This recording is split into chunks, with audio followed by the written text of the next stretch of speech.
noor oli, millal ta elas, mis motiiv on ja nii edasi. Ja mida see raamat meile räägib?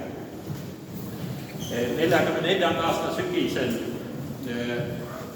Erik Haamer oli Saaremaal ja sügise tormis istus väikse paati, aerupaati ja sõudis ise üle Läänemere Rootsi randa.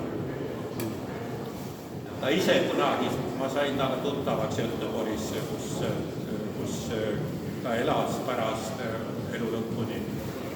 Ta ise kunagi ei rääkinud sellest, aga ta poeg Joel rääkis, et kui isa jõudis randa, siis kätes oli ta praktiliselt kontraabis.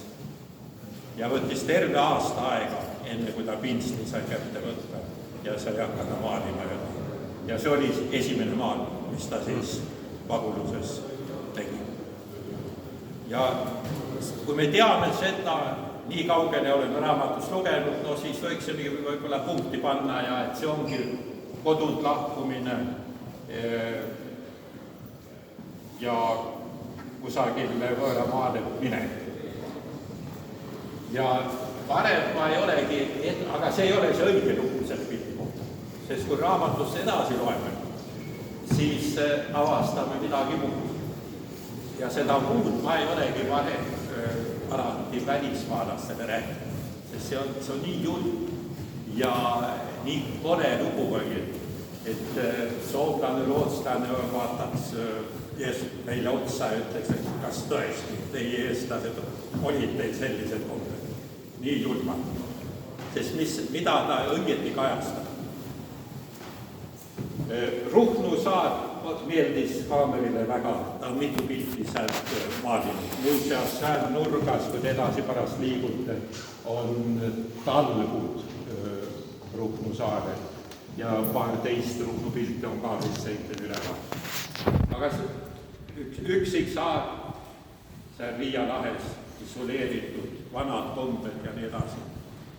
Ja kui seal ühiskonnas noor naine sünnitas, vallas naine sünnitas lapse, mis siis juhtus?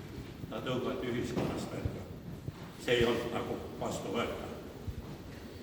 Tehti talle väike pakike, laps süles, no naabrid, vanemad, ema saadab ta ära, paigutabki väikse paati ilma aerudeta ja lükkati mere. Võime siis loota, et laine tuul viis ta Kuramaale või Ojamaale või kusagil. Aga selline lugu. Aga tänapäev ma räägin seda ka isegi rootslastele, sest ütleme, kes seal elasid seal saavad, kellel need kombed on, nad olid ju rootslased. Aga ma võin samaaegselt kinnitada, et ma olen 46 aastat rootslastega koos elanud, nii et tänapäev on päris normaalselt. No nii, see on see lugu, mida see raamat meile räägib. Ja kui peatuksime mõne teise pildi